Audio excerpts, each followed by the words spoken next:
Sionom Hudon adalah desa yang terletak di Kecamatan Parlilitan, Kabupaten Humbang Hasundutan. Desa Sionom Hudon dikenal kaya akan cerita budaya.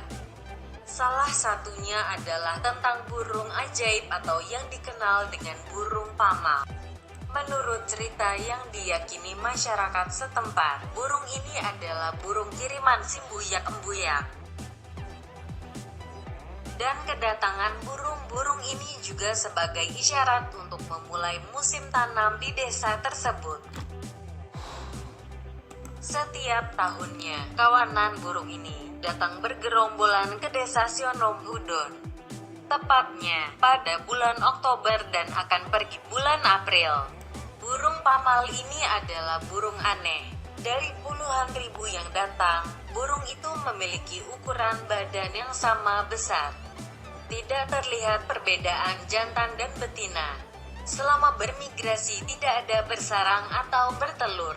Selain itu, seberapa banyak pun yang tertangkap, jumlahnya seperti tidak berkurang malah bertambah. Kedatangan burung-burung itu akan menjadi atraksi bagi masyarakat setempat dan mereka berlomba-lomba menjerat burung tersebut untuk dikonsumsi.